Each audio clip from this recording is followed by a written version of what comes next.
कोई जानता है, मरने के बाद जब शव यात्रा होती तो सब बोलते हैं राम नाम सत्य है। जैसे अपने ब्रज में बोला जाता है कृष्ण नाम सत्य है, गोपाल नाम सत्य है, गोविंद नाम सत्य है। अगर भगवान का नाम जप नहीं करते तो किस बात के सनातन धर्मावलंबी? सत्य नहीं बोलते तो किस बात के सनातन धर्मावलंबी? रघुकुल रीति सदा चली आई, प्राण जाए पर वचन न जाए। एक बार कह दिया तो प्राण चले जाए पर अपने वचन नहीं झूठे होने देते थे। और यहां सुबह वचन देते हैं, शाम के भूल जाते हैं। सुबह कसम खाते हैं, शाम के तोड़। और हमें गर्व से कहते हैं हम सनातन धर्मावलंबी। हमारे सनातन धर्म के 30 लक्षण हैं। अगर ये लक्षण नहीं है तो आप कैसे कह सकते हो? पहला ही लक्षण है सत्य। सत्य है भगवान नारायण हरि राम कृष्ण। सत्य नारायण सच्चिदानंद रूपाय विश्वोत्पत्त्यादि हेतवे तापत्रय विनाशाय श्री कृष्णाय वयम नमः। जब भगवान कंस कारागार में प्रकट हो रहे हैं तो समस्त देवता करके जब स्तुति करते हैं तो पहला ही श्लोक है सत्यव्रतम त्रिसत्यम। त्रिकाल में जो सत्य है वो भगवान सत्य। नाम जप नहीं करते, सत्य नहीं बोलते, सत्य मार्ग पर नहीं चलते, किस बात के सनातन धर्मावलंबी? सत्य को समझो। दूसरा दया। ये हमारे सनातन धर्म के 30 लक्षण है। दया, सब पर दया। दया करने की सामर्थ्य उसी के हृदय में आएगी। जो दया का उल्टा क्या है? याद। जिसे याद है कि मैं कौन हूं, मेरा कर्तव्य क्या है, मैं सनातन धर्मावलंबी हूं, मेरा कर्तव्य है सब पर दया करना और सदैव भगवान की याद में रहना और सत्य बोलना, सत्य आचरण करना। दो ये हुए। तीसरा है तपस्या। सनातन धर्म का लक्षण तपस्या किसे कहते हैं? जो अपने धर्म में चलने पर कष्ट प्राप्त होता है उसे आनंद पूर्वक सहा जाए, उसे तपस्या कहते हैं। जो भी अपने धर्म पर चलने पर कष्ट मिले, काम आदि जलाते हैं, क्रोध आदि जलाते हैं, बहुत प्रकार के ताप हैं। जैसे अब प्रातःकालीन बेला पर उठ करके स्नान करके अपनी दिनचर्या पे आना बड़ा कठिन है। 8 बजे तक खूब सोना, तो कहां वो 8 बजे तक सोना और कहां 2 बजे रात्रि के जग करके अपनी दिनचर्या करना। तो अपने धर्म के पालन में जो हमें कष्ट मिलता है उसे तपस्या कहते हैं। हमारे सनातन धर्म का तीसरा लक्षण है तप, तपस्या। चौथा है शौच। शौच माने पवित्रता, शरीर की बाहरी पवित्रता और हृदय की आंतरिक पवित्रता। ये सनातन धर्म है। खड़े खड़े लघु शंका करते हैं, पूरे कपड़े में छिट्टी पड़ती है, अपवित्र। शौचालय की सीट पर बैठकर लघु शंका करते हैं, उठे चल दिए, अपवित्र। शौच हुए, वैसे हाथ धो लिया, चल दिए। नहीं, बाहरी और भीतरी दोनों पवित्रता होनी चाहिए। लघु शंका ऐसे स्थान पर करो जहां लौट कर तुम्हारे ऊपर छिट्टी न पड़े। हाथ धोइए, पैर धोइए, आचमन कीजिए। शौच उतने ही कपड़ा पहनकर होइए जितने प्रक्षालन धो सको। और साबुन मात्र से पवित्रता नहीं मानी जाती। साबुन से एक बार हाथ धो लो तो एक बार रज से जरूर हाथ धो। थोड़ी रज ले लो। मान लो आजकल बड़ी आधुनिकता है कि नालियां जाम हो जाएंगी, तो थोड़ी रज ले लो। और रज का स्पर्श ही पवित्र करता है। जल, मिट्टी, रज आदि से बाहरी पवित्रता। और छल कपट, गंदी बातें सोचना, गंदी बातों के संकल्प बनाना, ये सब अंदर की अपवित्रता है। इसका त्याग कर दे। छल कपट, गंदी बातों का चिंतन, गंदी बातों का संकल्प त्याग करने से आंतरिक पवित्रता होती है। और बाह्य और आंतरिक दोनों पवित्रता पूर्ण रूप से सुरक्षित रहेगी यदि धर्म का पहला लक्षण सत्य। सत्य है हरि, सत्य है हरि नाम। यदि नाम चल रहा है तो भीतर और बाहर दोनों से पवित्र रहोगे। सवायाभ्यंतर शुचि, वाय अभ्यंतर शुचि। जो नाम जापक है उस अंदर और बाहर दोनों से पवित्र रहता है। जब तक पवित्र नहीं रहोगे तब तक आप उच्च कोटि के विचार वाले नहीं बनोगे। पक्की बात समझना। जितना आप पवित्र रहोगे उतने ही आपको दैवी संपदा के विचार आएंगे, उतने ही दिव्य महापुरुष आपसे मिलने आएंगे अव्यक्त रूप से। अब आप समझो, ये बात हम कह रहे हैं, इसमें कितने % लोग बच रहे हैं? पवित्रता बहुत जरूरी है। पवित्रता, ये जो आज के लोग है ना, बोले मन पवित्र होना चाहिए। सर ये बाहरी सब क्या है, तो दिखावा है। तो मन कैसे पवित्र होगा? बाहरी तो तुम्हारा मन अपवित्र हुआ है भोगों में, शरीर में, संसार में। तो यहीं से पवित्रता शुरू होगी, तब तुम्हारा मन पवित्र होगा। बाहर से पवित्र होते होते अंदर पवित्र हो जाओगे। बाहर अपवित्र है तो हमारा सनातन धर्म का लक्षण चौथा है पवित्रता।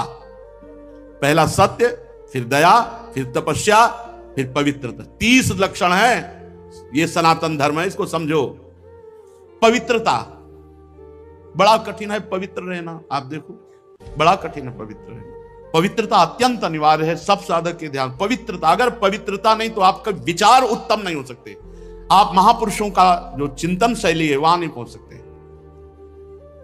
कल एक आए थे भगत जी एकांतिक में, उन्होंने कहा आपने सत्संग में और एकांतिक में कहा है कि मन की पीएचडी की है, तो हम भी मन की पीएचडी कर रहे हैं, तो हम आपसे बात करना चाहते हैं। हमारा मन, आपका मन, क्योंकि आपने भी पीएचडी की, हमने भी की। तुमको आप पढ़ के की? बोले हाँ। तुमको हम पढ़े थोड़ी पीएचडी, हमारा तो विनोद में कहा था, हम तो मन को पढ़ा है, हमने मन को पढ़ा है। आप मन के विषय में पढ़ा होगा, हमने मन को पढ़ा है। तो बोले फिर तो हमारा और मन आपका समान हुआ।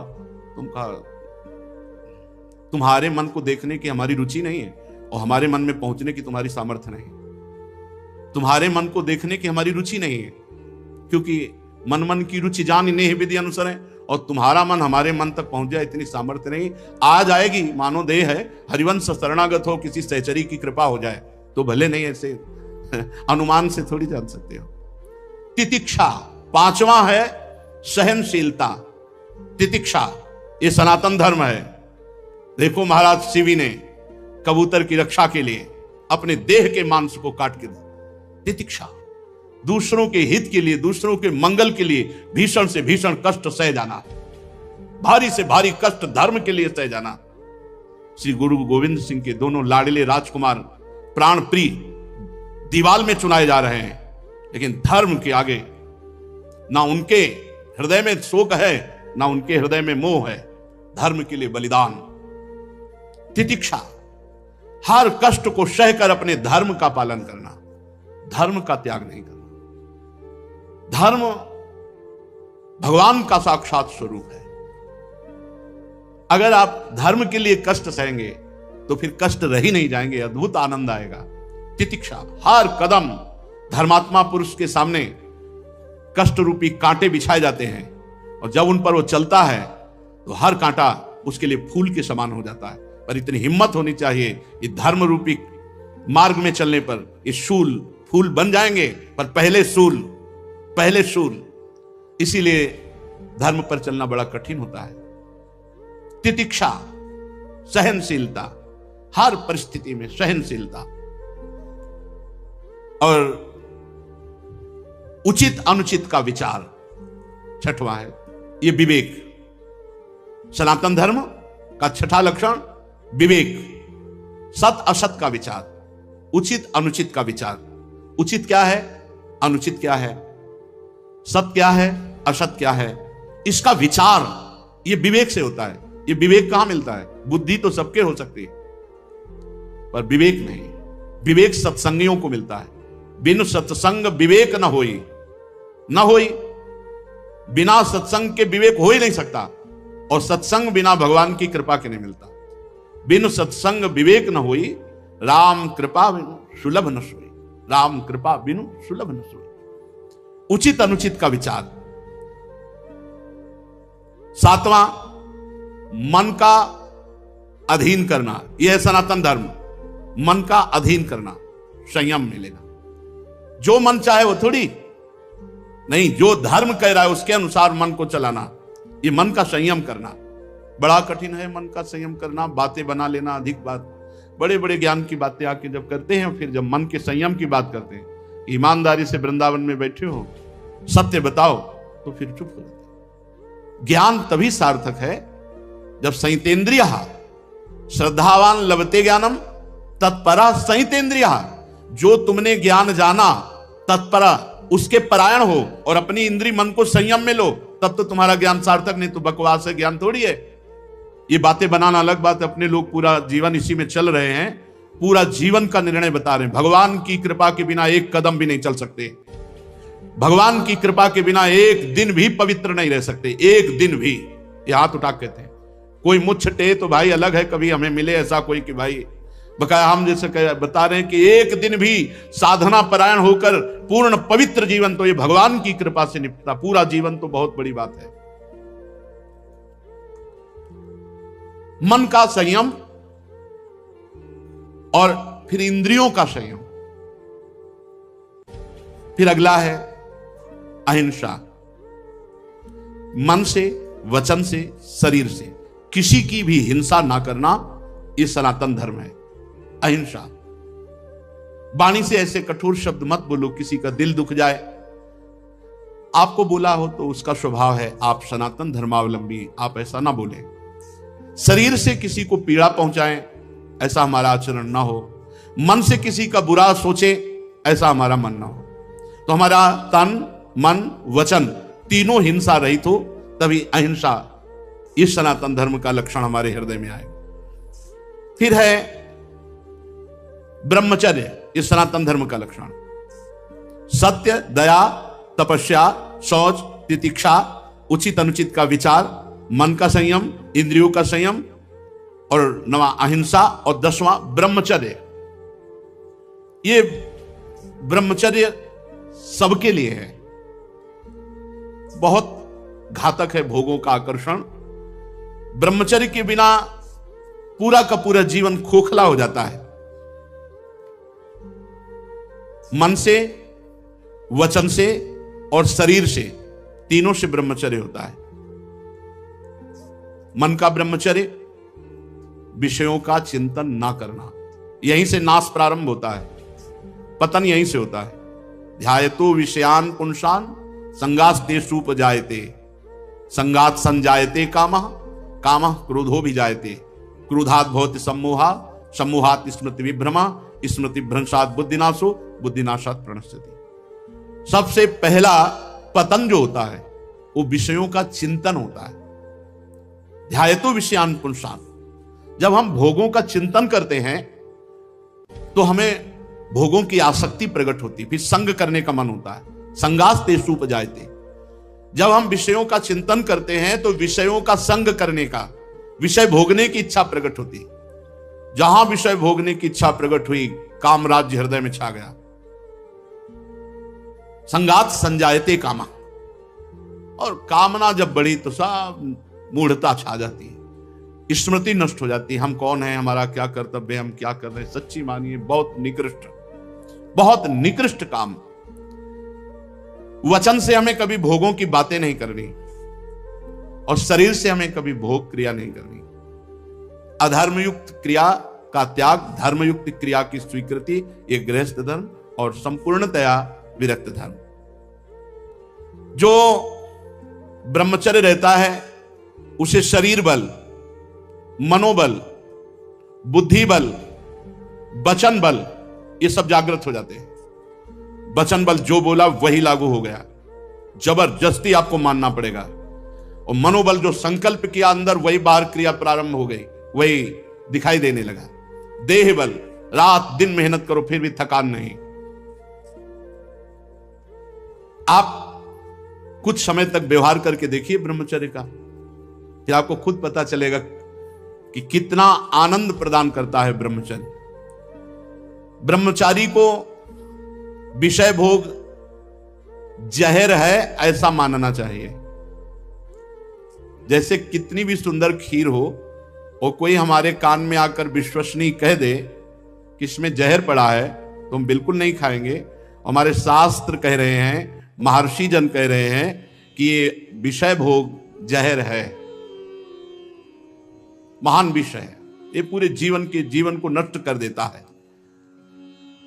तो ये जब ज्ञान हो तो उसका फल है विरति। जब हमें ज्ञान हो गया तो उससे हमें वैराग्य होना चाहिए, पर नहीं, ये ज्ञान तो है कि भोगों में सुख नहीं है, भोग दुख रूप है, भोग जहर के समान है। कैसा ज्ञान है? वाचिक ज्ञान, उपदेश देने के लिए। लेकिन जब भोग सामने आते हैं तब ये ज्ञान काम नहीं करता। यदि उपासक भोगों से भयभीत हो जाए तो बच जाए, बहादुरी नहीं, भागना पड़ेगा इसमें। एक बार पूज्यपाद सिउड़िया बाबा जी ने स्वप्न देखा। स्वप्न में भी कितने सावधान हैं। भिक्षाम देहि, एक घर में आवाज लगाई, नारायण नारायण। तो एक माई निकली, सुंदर अप्सरा, हीरे जवाहरात से, रत्नों से भरी हुई थाल। आवाज एक घर में लगाई, सैकड़ों घरों से निकल आई और सब एक से एक सुंदर, और चारों तरफ से घेर लिया और मुस्कुराना, हाव भाव प्रकट करना। बाबा भागे और बहुत जोर के भागे और कई किलोमीटर तक भागते रहे। फिर पीछे मुड़ के जब देखा कि कोई नहीं दिखाई दे रहा, तब खड़े होकर सांस ली। जब सांस ले रहे थे तो आंख खुल गई। आंख खुल गई तो नारायण नारायण नारायण। अच्छा हुआ कि स्वप्न में भी भागे। भागने से ही बचोगे, यहां जीतने के चक्कर में मत पड़ना, बहुत धोखा है। ये मन बहुत धोखेबाज है।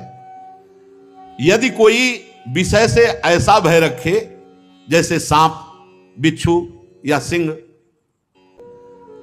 कोई सांप आके गले लगना चाहे तो आप क्या करोगे? भागोगे ना। और बाघ देख लो, सिंह देख लो, भागोगे ना। ऐसे ही विषय भोग की इच्छा वाले कोई शरीर तुम्हारे नजदीक आ रहा है और तुम्हें भय नहीं लग रहा है, इसका मतलब है मरना चाहते हो, भ्रष्ट होना चाहते हो, नष्ट होना चाहते हो। सिंह आ रहा तुम्हें भागना नहीं सुनाई दिया, सांप दौड़ रहा तुम्हारी तरफ भागना नहीं सुनाई दिया, ऐसे ही भोग तुम्हारी तरफ आ रहा तुम भागे नहीं, मरना चाहते हो, मरोगे तुम। कोआ मदांधो मदना तुरुआ, भगवान शंकराचार्य जी से पूछा, को अंधों में बड़ा अंधा कौन है? बोले जिसको काम सता जाए, जो काम से युक्त हो गया, काम से व्याकुल हो गया, वो सबसे बड़ा अंधा है, वो कुछ नहीं समझ पाएगा। आप बड़े मजे से भोग को देखते हैं और भोगते हैं और फिर विचार करें ब्रह्मचर्य असंभव। जैसे जलेबी है, एक बार चख लिया तो जलेबी नाम लेते ही वो कुरकुराहट वो मुंह में आ जाएगा, नहीं आ जाएगा? इसे कहते हैं तृष्णा। भोग भोगा, अब वो तृष्णा जहर की तरह तुम्हारे हृदय में बस गई। अब वो भगवान ने निकाले तो निकाले, नहीं तो पूरा जीवन भर मार देगी। भोगों का जहर तृष्णा, तृष्णा।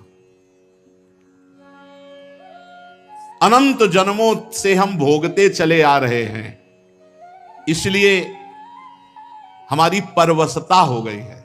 परवशता, इंद्रिय और भोगों में विवशता, हम हार चुके हैं। लेकिन मोक्ष का रास्ता जितेंद्रियता से जुड़ता है, परवशता से नहीं। इसलिए आपको एक इंद्रियों के भोगों से जीतना पड़ेगा, लड़ना पड़ेगा। भटकते रहने से ये जन्म भी चला जाएगा, जैसे और जन्म चले गए। बहुत बार ये सब भोगा है, देवराज इंद्र भी बने होंगे कभी ना कभी, बहुत बार, बहुत बार सब। लेकिन भगवान के प्रेमी भक्त कभी नहीं बने जिंदगी में, पक्की बात। इस बार अवसर मिला है भगवान से प्रेम करने का। कोल्ले जी अल्लाह जी के चरित्र में नहीं आता कि बचपन से बैरागी, और एक राजा की उपवन वाटिका में वो शयन कर रहे थे, वहीं वो सब राजकुमार और सब वैभव सब देख करके उनके मन में ऐसी लालसा आ गई कि यार ये सुख तो बहुत बढ़िया है।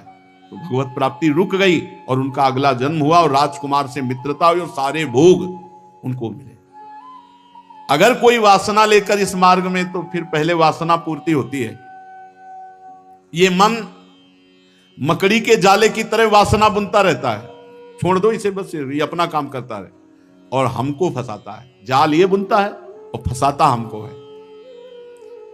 इसीलिए उपासक मन के जाल को बनने ही न दे।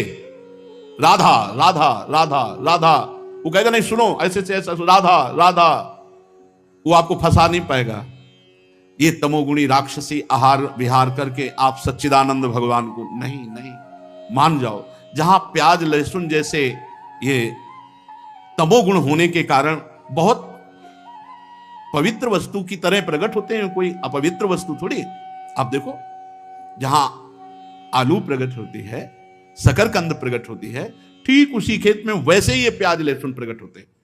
ये कोई ऐसा थोड़ी कि हत्या वाला दोष या किसी तरह गलत तरह से बनाया गया पदार्थ हो। ये तो प्राकृतिक है, पर इसका गुण घोर तमोगुण है। बस तमोगुण के कारण इसका त्याग किया गया है। इसीलिए संत महात्मा जन इसका त्याग करते, तमोगुणी आहार इसको नहीं पाते। फिर जहां और राक्षसी प्रवृत्ति के आहार विहार है, तो फिर वो ये मन मकड़ी की तरह जाला बुनता और हमको फंसाता है। ये छह हमको हर समय फंसाए रखते हैं, काम, क्रोध, लोभ, मोह, मद, मत्सर। यदि ब्रह्मचर्य रहना है तो हमें बहुत संभालना है तीन को। वाणी से हमको कभी भी ब्रह्मचर्यहीनता वाली बातें नहीं करनी। बहुत, ये बिल्कुल अनुभव की बात कह रहे हैं, अगर आपको जम जाए तो निकल जाओगे। किसी भी तरह से अश्लील बात, गंदी बात वाणी से नहीं निकालनी। मौन हो जाओ, मत बोलो। बहुत चीजें ऐसी होती हैं जो अनुभव करके बोली जाती हैं। वाणी से आप रोज किसी से कहो झूठी ऐसे, मैं आपके बिना नहीं जी सकता, मैं आपके बिना नहीं जी सकता। एक दिन आपके मन में आ जाएगा, मैं आपके बिना नहीं जी सकता। एक दिन आप स्वीकृति स्वयं में कर लेंगे कि मैं आपके बिना नहीं जी सकता। वाणी से बोलते रहो, तुम देख लेना, एक दिन किसी एक से बोलते रहो, मैं आपके बिना नहीं जी सकता। फिर दूसरे दिन बोलना, मैं आपके, कुछ दिन में मन से आ जाएगा, मैं आपके बिना नहीं जी सकता। फिर स्वयं में आ जाएगा, मैं आपके बिना नहीं जी सकता। जब हम वाणी से गंदी बातें करते हैं तो तुरंत मन उसका चिंतन करता है और वो उल्लसित हो जाता है। इसलिए वाणी से पहला ब्रह्मचर्य। हमें रसना कटो जो अन्न रटो। अन्न बात, जो प्रियालाल से विमुख करने वाली बात, जो कुत्सित बात, विकारें, जो विकार बढ़ाने वाली गंदी बात है, वो हमें नहीं करनी। नियम ले लो, नहीं करनी। आज से नियम ले लेते हैं। जितने लोग कथा सुन रहे हैं, कोई इसमें पैसा लगने की बात नहीं। वाणी से हम गंदी बात, अश्लील बात, गलत बात नहीं बोलेंगे। वाणी का ब्रह्मचर्य।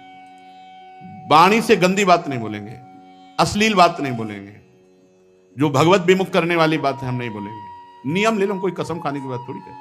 नियम ले लो, जहां ऐसी बात आवे वहां मौन हो जाओ।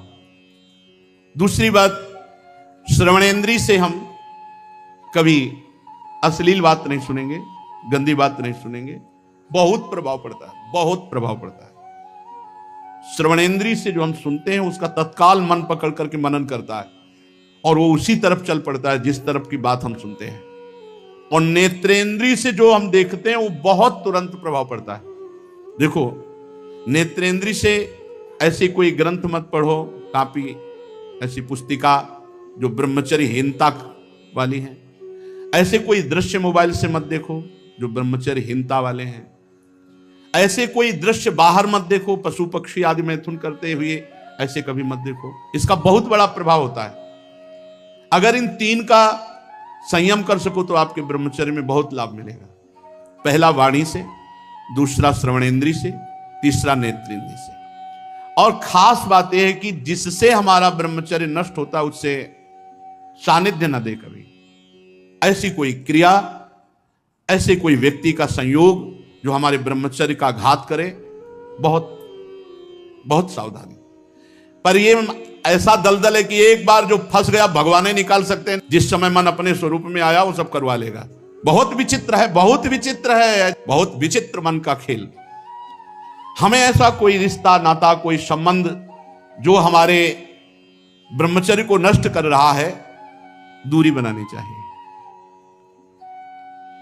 और भोजन का ब्रह्मचर्य पर बहुत बड़ा प्रभाव है।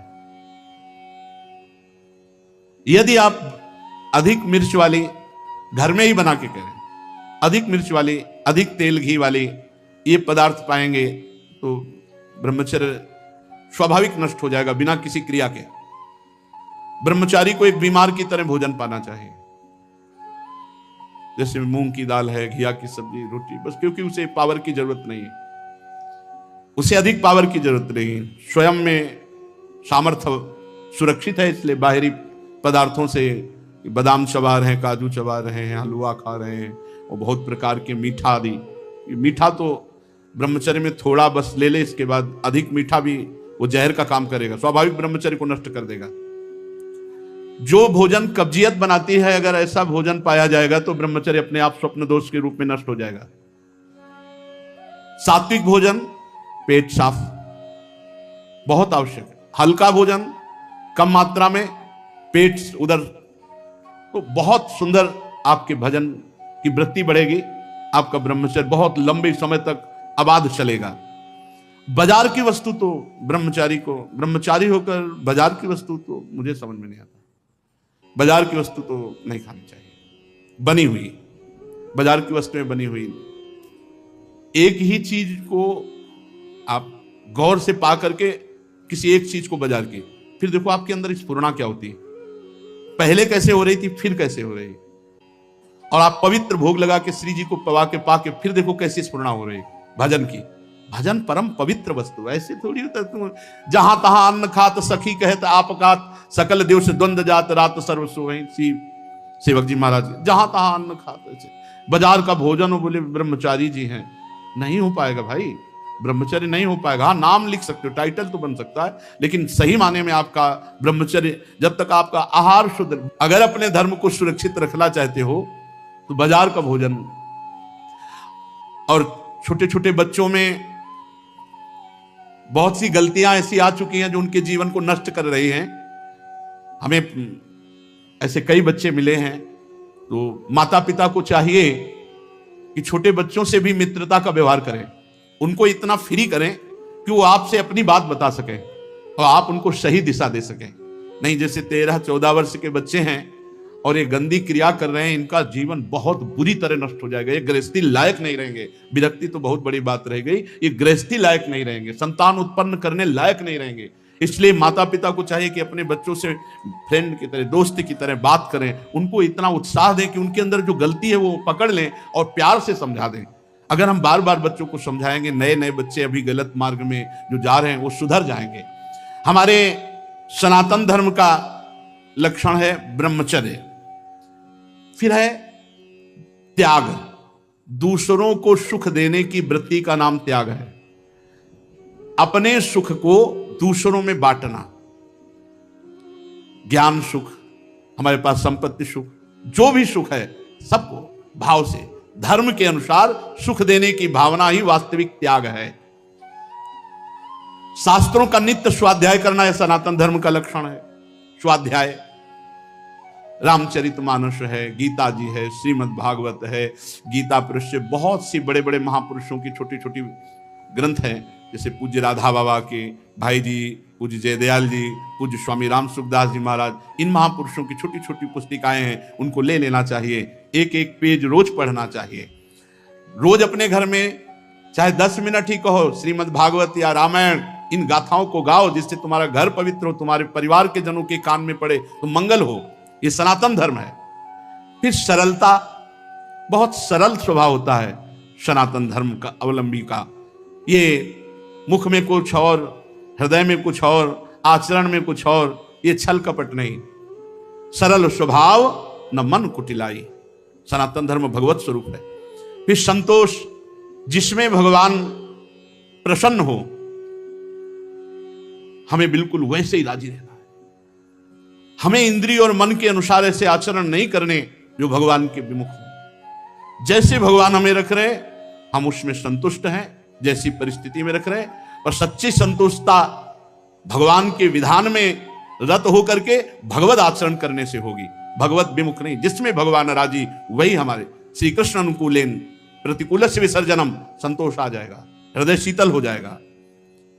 और समदर्शी संत महात्माओं की सेवा, सनातन धर्म संत महात्माओं की सेवा, लेकिन शर्त रखिए, समदर्शी जो भगवत तत्व के ज्ञाता, सर्वत्र भगवान की अनुभूति करने वाले महात्मा हैं, उनकी सेवा। धीरे धीरे भोगों की निवृत्ति का अभ्यास, सनातन धर्म। मनुष्य के अभिमान का फल बड़ा उल्टा विनाशकारी होता है, ऐसा विचार करके अभिमान का त्याग और मौन, वाणी से अधिक न बोलना, संयम पूर्वक बर्ताव करना या मौन रहना। भगवत चिंतन देख लो, ये सनातन धर्म के 30 लक्षणों में हर समय भगवत चिंतन परायण, नहीं तो सनातन धर्मावलंबी नहीं माने जाओगे। प्राणियों को उत्तम उत्तम भोजन पदार्थ बांट करके खाना। अगर घर में भी अच्छा पदार्थ बने तो सबसे पहले बूढ़ों को, रोगी, बच्चे, फिर अगर नौकर चाकर है तो उनको भी दे। ये बात ध्यान रखना, अगर कोई नौकर देख रहा है आप अच्छे पदार्थ पा रहे हो, आपने उसको नहीं दिया, यह अपराध है आपका, आपके लिए वो हानिकारक हो जाएगा। पहले हम इतना ही दे दें, एक दोने में थोड़ा अच्छा पदार्थ ले जाओ, पाओ जा करके, और फिर आप पाए। कोई ऐसा ना हो कि आप अच्छे पदार्थ पा रहे हो, उसका हृदय देख करके ललचा गया, तो उसके हृदय में भी भगवान विराजमान है, वो भोजन तुम्हारे लिए हानिकारक हो जाएगा। अच्छे अच्छे पदार्थ दूसरों को बांट करके, पवा करके पाना। सब जीवों में, खास करके मनुष्यों में, अपने इष्ट देव का भाव रखना और भगवान के नाम, गुण, लीला का श्रवण, कीर्तन, स्मरण, भगवान की सेवा, पूजा, नमस्कार, भगवान के प्रति दास्य, सख्य, आत्मसमर्पण, ये 30 सनातन धर्म के लक्षण हैं। सत्य, दया, तपस्या, शौच, तितिक्षा, उचित अनुचित का विचार, मन का संयम, इंद्रियों का संयम, अहिंसा, ब्रह्मचर्य, त्याग, स्वाध्याय, सरलता, संतोष, समदर्शी महात्माओं की सेवा, धीरे धीरे सांसारिक भोगों की चेष्टा से निवृत्ति। मनुष्य के अभिमानपूर्ण प्रयत्नों का फल उल्टा ही होता है, विनाशकारी। ऐसा विचार, मौन और भगवत चिंतन, प्राणियों को अन्न आदि पदार्थों का विभाजन करके पाना, और विशेष करके संपूर्ण चराचर जगत में मनुष्यों में इष्ट देव का भाव रखना, सब जीवों में रखना, पर विशेष करके मनुष्यों में, और भगवान जो परम करुणामय है उनके नाम, गुण, लीला आदि का श्रवण, कीर्तन, स्मरण, सेवा, पूजा, नमस्कार, दास्य, सख्य, आत्मसमर्पण, ये 30 सनातन धर्म के लक्षण हैं। जो मानव इनका पालन करता है वो सीधे भगवान को प्राप्त हो जाता है। ये धर्म है हमारा, ये हमारा सनातन धर्म है। जो इन 30 लक्षणों का पालन करे तो धन्यवाद है, और कोई लक्षण ना हो, एक लक्षण पकड़ लो, नाम, 29 आ जाएंगे अपने आप। ये जन्मना मरना, ये मान अपमान, सुख दुख भोगते हुए बहुत जन्म हो गए, अब नहीं खेलना इस खेल को। लेकिन वाणी से कहने से नहीं रुकेगा, ये हृदय से चाह हो जाए कि अब इस खेल को नहीं खेलना। चलते हैं श्रीमद् भागवत महापुराण। प्रसंग आपने श्रवण किया, भगवान नरसिंहदेव का प्रादुर्भाव, हिरण्यकश्यप का उद्धार, प्रहलाद जी की पावन स्तुति, भगवान की विशेष कृपा प्रहलाद जी पर, फिर भगवान महादेव जी के द्वारा जो मायासुर ने 3 पुरों की रचना की और विश्व का संहार करने में लग गए दैत्य लोग, भगवान पिनाक पाणी ने बाण संधान किया तो अरबों असंख्यों एक बाण से बाण प्रकट होते हुए त्रिपुर में वास करने वाले समस्त दैत्यों का विनाश कर दिया। पर मायासुर ने उन सब दैत्यों को, उसी पुर में एक अमृत कुंड था, उसमें डाल डालकर सबको जीवित कर दिया। फिर वो विमान पर आरूढ़ होकर के विश्व का संहार करने लगे। तो भगवान श्री हरि बने गाय और ब्रह्मा जी बने बछड़ा, और चुपके से जाकर के पूरा अमृत कुंड का अमृत पी गए। फिर महादेव जी से कहा आप संधान करो। पिनाक पाणी महादेव जी ने पुनः संधान किया, बाण तीनों पुरों को भस्म कर दिया। इसलिए भगवान शंकर का नाम त्रिपुरारी पड़ा। श्री देवर्षि नारद जी राजसूय यज्ञ में महाराज युधिष्ठिर को यह कथा सुना रहे हैं। गंगा जी के पावन तट पर श्री सुखदेव जी महाराज परीक्षित जी को सुना रहे हैं। युधिष्ठिर जी ने पूछा नारद जी से, भगवान अब मैं आपके श्रीमुख से वर्ण और आश्रमों के सदाचार के साथ मानव धर्म का, सनातन धर्म का महामहिम स्वरूप सुनना चाहता हूं। क्या सदाचार है, क्या वर्ण धर्म है, क्या आश्रम धर्म है, और क्या मानव धर्म है, और क्या सनातन धर्म है? क्योंकि धर्म से ही मनुष्य को ज्ञान होता है, अधर्मी को अज्ञान घेरता है, धर्मात्मा को ही ज्ञान होता है। और ज्ञानी पुरुष ही संसार के भोगों का त्याग करके भगवत मार्ग का अनुसरण करके भगवान का साक्षात्कार करता है। हे देवर्षि नारद जी, आप स्वयं प्रजापति ब्रह्मा जी के पुत्र हैं। आपकी तपस्या, योग एवं समाधि ये इतनी सर्वश्रेष्ठ है कि आपकी समानता कोई नहीं कर सकता। आप समान भाव वाले, नारायण परायण, दयालु, सदाचारी, शांत, और भगवत धर्म के गुप्त से गुप्त रहस्य को जानने वाले हैं। इसलिए आप जैसा वर्णन करेंगे दूसरे की सामर्थ्य नहीं है। आप कृपा करके हमारे प्रश्न का उत्तर दीजिए। वर्ण धर्म क्या है, आश्रम धर्म क्या है, मानव धर्म क्या है और सनातन धर्म क्या है? नारद जी ने कहा, युधिष्ठिर, अजन्मा भगवान समस्त धर्मों के मूल कारण है। जितने भी धर्म हैं सबके मूल कारण परमेश्वर ही हैं, भगवान ही हैं। चाहे जिस नाम से पुकारा जाए सबके मूल कारण भगवान है। वही प्रभु चराचर जगत के कल्याण के लिए धर्म रूप से अवतरित हुए।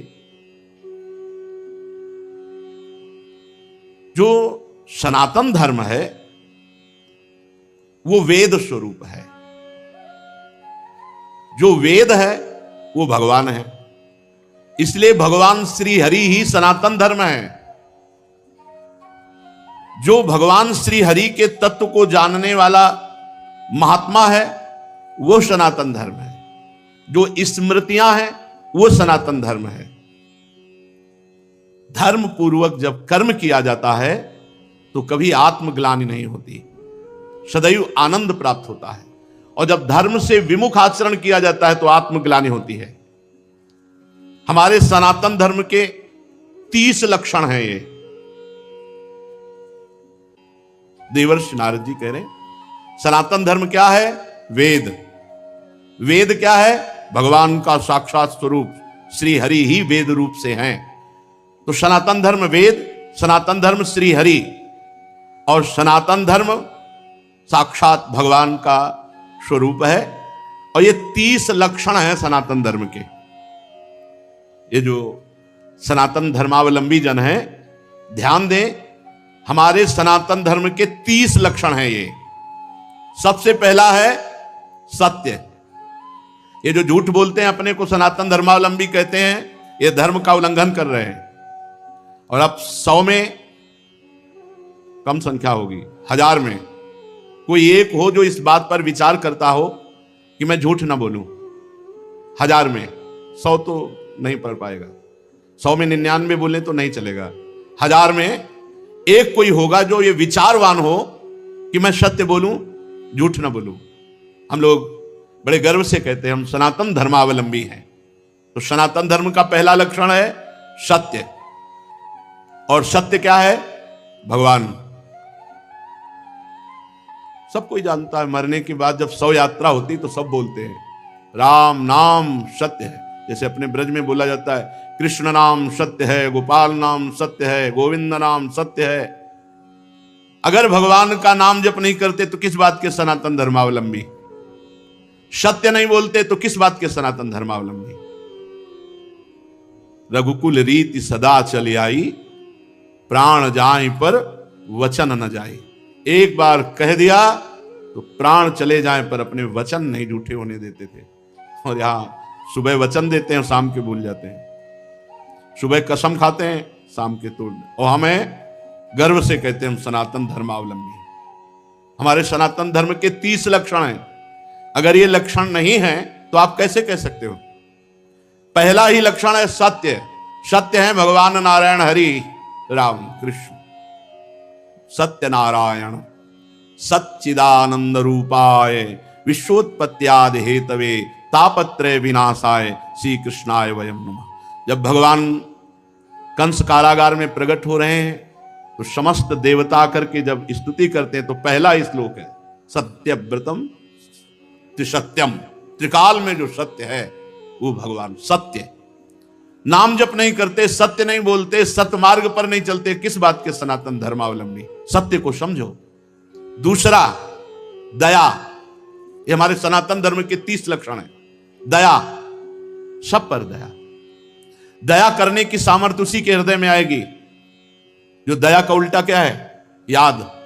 जिसे याद है कि मैं कौन हूं, मेरा कर्तव्य क्या है, मैं सनातन धर्मावलंबी हूं, मेरा कर्तव्य है सब पर दया करना और सदैव भगवान की याद में रहना और सत्य बोलना, सत्य आचरण करना। दो ये हुए। तीसरा है तपस्या।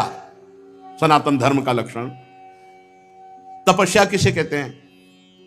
जो अपने धर्म में चलने पर कष्ट प्राप्त होता है उसे आनंद पूर्वक सहा जाए, उसे तपस्या कहते हैं। जो भी अपने धर्म पर चलने पे कष्ट मिले, काम आदि जलाते हैं, क्रोध आदि जलाते हैं, बहुत प्रकार के ताप हैं। जैसे अब प्रातःकालीन बेला पर उठ करके स्नान करके अपनी दिनचर्या पे आना बड़ा कठिन है। 8 बजे तक खूब सोना, तो कहां वो 8 बजे तक सोना और कहां 2 बजे रात्रि के जग करके अपनी दिनचर्या करना। तो अपने धर्म के पालन में जो हमें कष्ट मिलता है उसे तपस्या कहते हैं। हमारे सनातन धर्म का तीसरा लक्षण है तप, तपस्या। चौथा है शौच। शौच माने पवित्रता, शरीर की बाहरी पवित्रता और हृदय की आंतरिक पवित्रता। ये सनातन धर्म है। खड़े खड़े लघु शंका करते हैं, पूरे कपड़े में छिट्टी पड़ती है, अपवित्र। शौचालय की सीट पर बैठकर लघु शंका करते हैं, उठे चल दिए, अपवित्र। शौच हुए, वैसे हाथ धो लिया, चल दिए। नहीं, बाहरी और भीतरी दोनों पवित्रता होनी चाहिए। लघु शंका ऐसे स्थान पर करो जहां लौट कर तुम्हारे ऊपर छिट्टी ना पड़े। हाथ धोइए, पैर धोइए, आचमन कीजिए। शौच उतने ही कपड़ा पहनकर होइए जितने प्रक्षालन धो सको। और साबुन मात्र से पवित्रता नहीं मानी जाती। साबुन से एक बार हाथ धो लो तो एक बार रज से जरूर हाथ धो। थोड़ी रज ले लो, मान लो आजकल बड़ी आधुनिकता है कि नालियां जाम हो जाएंगी, तो थोड़ी रज ले लो, और रज का स्पर्श ही पवित्र करता है। जल, मिट्टी, रज आदि से बाहरी पवित्रता, और छल कपट, गंदी बातें सोचना, गंदी बातों के संकल्प बनाना, ये सब अंदर की अपवित्रता है। इसका त्याग कर दे। छल कपट, गंदी बातों का चिंतन, गंदी बातों का संकल्प त्याग करने से आंतरिक पवित्रता होती है। और बाह्य और आंतरिक दोनों पवित्रता पूर्ण रूप से सुरक्षित रहेगी यदि धर्म का पहला लक्षण सत्य, सत्य है हरि, सत्य है हरि नाम, यदि नाम चल रहा है तो भीतर और बाहर दोनों से पवित्र रहोगे। सवाय अभ्यंतर शुचि, वाय अभ्यंतर शुचि।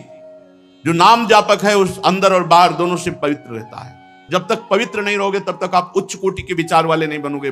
पक्की बात समझना, जितना आप पवित्र रहोगे उतना ही आपको दैवी संपदा के विचार आएंगे, उतने ही दिव्य महापुरुष आपसे मिलने आएंगे अव्यक्त रूप से। अब आप समझो, ये बात हम कह रहे हैं, इसमें कितने % लोग बच रहे हैं। पवित्रता बहुत जरूरी है, पवित्रता। ये जो आज के लोग हैं ना, बोले मन पवित्र होना चाहिए। सर ये बाहरी सब क्या है, तो दिखावा है। तो मन कैसे पवित्र होगा? बाहरी तो तुम्हारा मन अपवित्र हुआ है, भोगों में, शरीर में, संसार में। तो यहीं से पवित्रता शुरू होगी, तब तुम्हारा मन पवित्र होगा। बाहर से पवित्र होते होते अंदर पवित्र हो जाओगे। बाहर अपवित्र है तो। हमारा सनातन धर्म का लक्षण चौथा है पवित्रता। पहला सत्य, फिर दया, फिर तपस्या, फिर पवित्रता। 30 लक्षण है ये सनातन धर्म है, इसको समझो। पवित्रता बड़ा कठिन है, पवित्र रहना। आप देखो, बड़ा कठिन है पवित्र रहना। पवित्रता अत्यंत अनिवार्य है सब साधक के ध्यान। पवित्रता, अगर पवित्रता नहीं तो आपका विचार उत्तम नहीं हो सकते। आप महापुरुषों का जो चिंतन शैली है वहां नहीं पहुंच सकते। कल एक आए थे भगत जी एकांतिक में, उन्होंने कहा, आपने सत्संग में और एकांतिक में कहा कि मन की पीएचडी की है, तो हम भी मन की पीएचडी कर रहे हैं, तो हम आपसे बात करना चाहते हैं। हमारा मन, आपका मन, क्योंकि आपने भी पीएचडी की, हमने भी की। तुमको आप पढ़ के की हो? बोले हाँ। तुमको हम पढ़े थोड़ी पीएचडी, हमारा तो विनोद में कहा था, हम तो मन को पढ़ा है, हमने मन को पढ़ा है। आप मन के विषय में पढ़ा होगा, हमने मन को पढ़ा है। तो बोले फिर तो हमारा और मन आपका समान हुआ। तुम कहा तुम्हारे मन को देखने की हमारी रुचि नहीं है और हमारे मन में पहुंचने की तुम्हारी सामर्थ्य नहीं है। तुम्हारे मन को देखने की हमारी रुचि नहीं है, क्योंकि मन मन की रुचि जान इन्हें विधि अनुसार है, और तुम्हारा मन हमारे मन तक पहुंच जाए इतनी सामर्थ्य नहीं। आ जाएगी, मानो देह है, हरिवंश शरणागत हो, किसी सहचरी की कृपा हो जाए तो भले, नहीं ऐसे अनुमान से थोड़ी जान सकते हो। तितिक्षा, 5वां है सहनशीलता। तितिक्षा ये सनातन धर्म है। देखो महाराज शिवी ने कबूतर की रक्षा के लिए अपने देह के मांस को काट के, तितिक्षा, दूसरों के हित के लिए, दूसरों के मंगल के लिए भीषण से भीषण कष्ट सह जाना, भारी से भारी कष्ट धर्म के लिए सह जाना। श्री गुरु गोविंद सिंह के दोनों लाडले राजकुमार प्राण प्रिय दीवाल में चुनाए जा रहे हैं, लेकिन धर्म के आगे ना उनके हृदय में शोक है, ना उनके हृदय में मोह है। धर्म के लिए बलिदान, तितिक्षा, हर कष्ट को सहकर अपने धर्म का पालन करना, धर्म का त्याग नहीं करना। धर्म भगवान का साक्षात स्वरूप है। अगर आप धर्म के लिए कष्ट सहेंगे तो फिर कष्ट रह ही नहीं जाएंगे, अद्भुत आनंद आएगा। तितिक्षा, हर कदम धर्मात्मा पुरुष के सामने कष्ट रूपी कांटे बिछाए जाते हैं, और जब उन पर वो चलता है तो हर कांटा उसके लिए फूल के समान हो जाता है। पर इतनी हिम्मत होनी चाहिए, ये धर्म रूपी मार्ग में चलने पर ये शूल फूल बन जाएंगे, पर पहले शूल। इसीलिए धर्म पर चलना बड़ा कठिन होता है। तितिक्षा, सहनशीलता, हर परिस्थिति में सहनशीलता, और उचित अनुचित का विचार। छठवां है ये विवेक। सनातन धर्म का छठा लक्षण विवेक, सत असत का विचार, उचित अनुचित का विचार। उचित क्या है, अनुचित क्या है, सत क्या है, असत क्या है, इसका विचार ये विवेक से होता है। ये विवेक कहां मिलता है? बुद्धि तो सबके हो सकती है, पर विवेक नहीं। विवेक सत्संगियों को मिलता है। बिन सत्संग विवेक न होई, बिना सत्संग के विवेक हो ही नहीं सकता, और सत्संग बिना भगवान की कृपा के नहीं मिलता। बिनु सत्संग विवेक न होई, राम कृपा बिनु सुलभ न सोई, राम कृपा बिनु सुलभ न सोई। उचित अनुचित का विचार।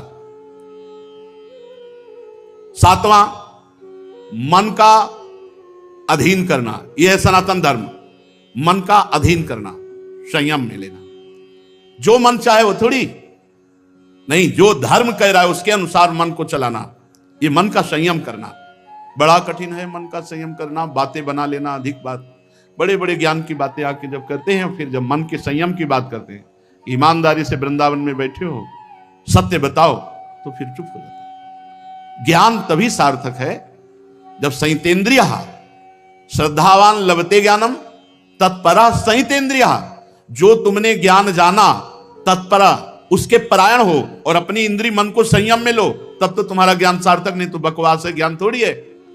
ये बातें बनाना अलग बात, अपने लोग पूरा जीवन इसी में चल रहे हैं, पूरा जीवन का निर्णय बता रहे हैं। भगवान की कृपा के बिना एक कदम भी नहीं चल सकते, भगवान की कृपा के बिना एक दिन भी पवित्र नहीं रह सकते, एक दिन भी। ये हाथ उठा कहते हैं, कोई मुझ टे तो भाई अलग है, कभी हमें मिले ऐसा कोई कि भाई बकाया हम जैसे बता रहे हैं कि एक दिन भी साधना परायण होकर पूर्ण पवित्र जीवन तो ये भगवान की कृपा से निपटा, पूरा जीवन तो बहुत बड़ी बात है। मन का संयम और फिर इंद्रियों का संयम। फिर अगला है अहिंसा। मन से, वचन से, शरीर से किसी की भी हिंसा ना करना, यह सनातन धर्म है।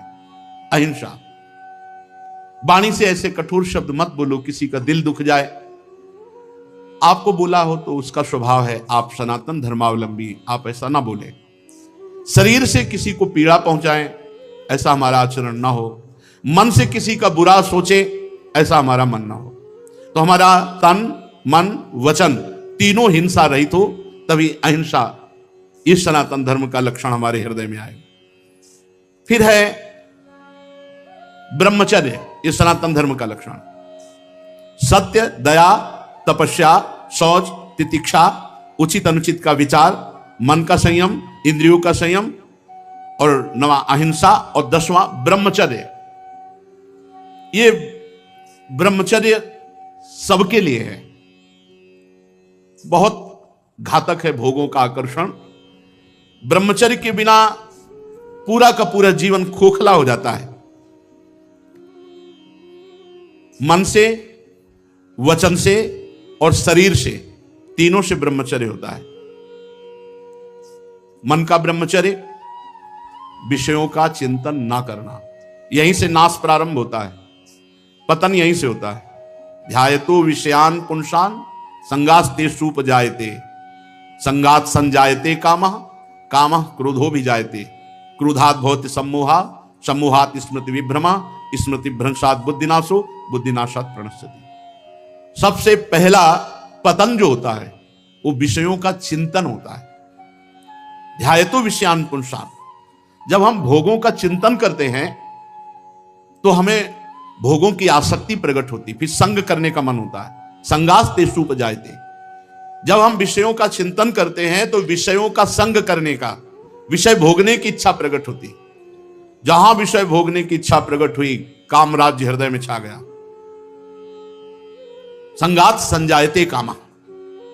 और कामना जब बढ़ी तो सब मूढ़ता छा जाती, स्मृति नष्ट हो जाती। हम कौन है, हमारा क्या कर्तव्य, हम क्या कर रहे हैं। सच्ची मानिए बहुत निकृष्ट काम।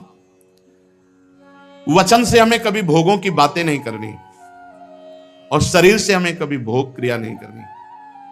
अधर्मयुक्त क्रिया का त्याग, धर्मयुक्त क्रिया की स्वीकृति, ये गृहस्थ धर्म और संपूर्णतया विरक्त धर्म।